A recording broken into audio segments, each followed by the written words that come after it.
Na doença do outro, você fala... Tem a sensação não. Uma das coisas, você fala muito sobre linguagem, sobre a interferência do cinema, e aí você traz uma ideia de essa palestra. E assistindo o espetáculo, eu tenho a sensação de que isso não é novo para você.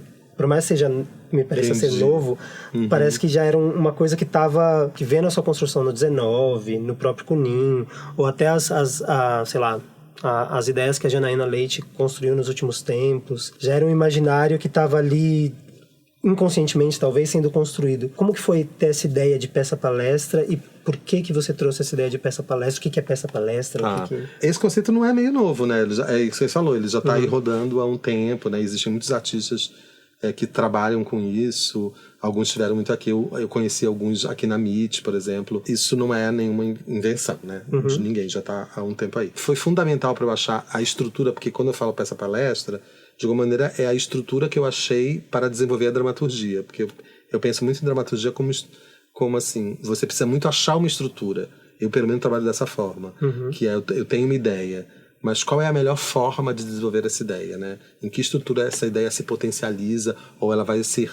Em que estrutura vai ser uma melhor plataforma, uma melhor alavanca para eu desenvolver as ideias que eu quero, ou fazer o que as pessoas refletirem dessa ideia que eu tenho. Então, eu fiquei um tempo...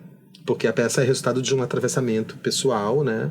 Quando eu descubro o meu diagnóstico positivo para HIV, e de um processo que eu precisei fazer, que para mim é exatamente o processo que a arte faz, que é elaborar um discurso, elaborar questões internas. Quando eu descobri isso, eu entendi muito logo, que isso talvez iria fazer parte do meu trabalho artístico, eu iria trazer essa questão para ser discutida no meu trabalho, porque eu já venho de uma trajetória, né, dentro de um grupo que é o Kunin, que você inclusive já trabalhou com a gente numa peça, uma das peças que é o Orgia. A gente trabalha com atravessamento, com as questões que nos atravessam, com as nossas identidades. O HIV ele é uma identidade, assim como a homossexualidade enfim, ele te carimba uma identidade. Mas eu não estava preparado, exatamente por isso, porque para mim a arte é a elaboração de discurso. Então eu queria construir um discurso que pudesse ser potente o suficiente para produzir deslocamentos.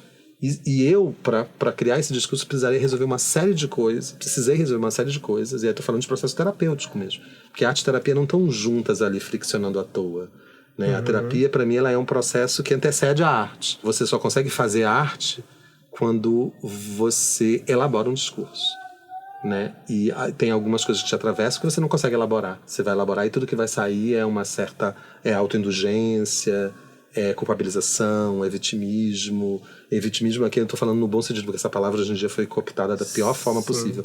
Mas assim, de você realmente, de um certo excesso de compassividade com você mesmo. E eu acho que isso tudo não ajuda a deslocar, porque senão você acaba produzindo mais do mesmo, né? E aí, se você vai fazer disso um discurso artístico, eu queria que ele pudesse ajudar, inclusive, quem está nesse processo, que ele pudesse alavancar. Então eu precisei passar por esse processo. Então isso foi uma coisa. E aí o que aconteceu? Em 2019, e eu ensaiei algumas coisas. O Desmesura, que é a última peça do Teatro Kunin, que a gente fez, inclusive, aqui no Container, ele era um ensaio. Já falava sobre o HIV, mas eu estava ali um pouco protegido na ideia de um personagem, né? Ele era baseado na vida de um personagem, do Coppi, mas já tinha ali um lugar que era como eu estou ensaiando falar sobre isso. Foi durante a trajetória do Desmesura, por exemplo, que eu fui fazendo os meus primeiros outs públicos, assim, falando sobre o HIV, né, me colocando assim, não, eu vivo com HIV, que foram em alguns debates pós-peça, num curso, por exemplo, que o Kiel deu lá no Centro de Pesquisa e Formação. Ele recebeu alguns convidados, pediu para ir lá falar sobre o Desmesura. E tinha bastante gente.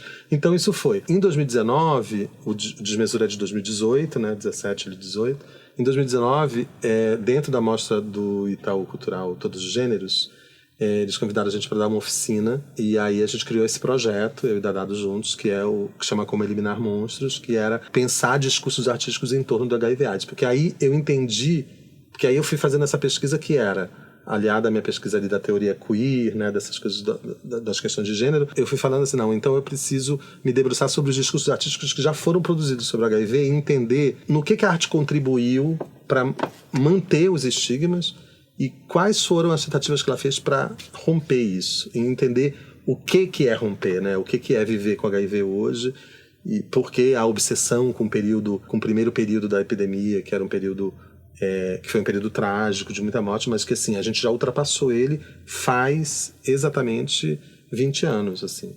Foi em 96, com o advento do coquetel e da terapia, que a relação com a doença muda. Né? Você cronifica a doença e você cria ali uma possibilidade de projeção de futuro, de vida para as pessoas que vivem com HIV. Tanto que muda a nomenclatura, né? A gente cada vez mais usa menos a ideia de pessoas soropositivas, que é uma coisa meio laboratorial, né? Chapa a pessoa, né? Você resume a pessoa a um status sorológico, e aí você usa para pessoas vivendo com HIV, porque era exatamente o que a ciência conseguiu produzir. Foi permitir que as pessoas vivessem com o vírus, assim como elas vivem com a diabetes, assim como elas vivem com a pressão alta, assim como elas vivem com uma série de outras doenças crônicas. Uhum. E aí a gente criou esse curso, que foi muito bacana, presencial, a gente criou, ele era prático, e aí veio a pandemia. Na pandemia, todos nós, nos primeiros meses, a gente se assustou no nível, como eu vou comer? Como eu vou viver, porque não tem nada para ser feito. A gente estava sem fomento no 19, a gente ganhou o fomento no final do primeiro semestre da pandemia, desculpa. Imagina. Né? E aí a gente teve a ideia de transformar o curso, criar uma versão online para o Como Eliminar Monstros. Porque a gente já estava trabalhando ali, para montar o curso, eu trabalhei com vários exemplos, e aí fui também entender que teorias que eu posso pegar, que autores que eu posso pegar para dialogar com isso aqui. Então já estava nesse processo de construção de um material teórico. E aí com a versão online isso ficou mais forte. Então a gente se deu um tempo ali, de uns 2 meses, para refazer o curso. O Dadado ficava com uma parte, eu ficava com outra. E a gente foi criando isso, e a gente fez 7 edições do curso durante 2020.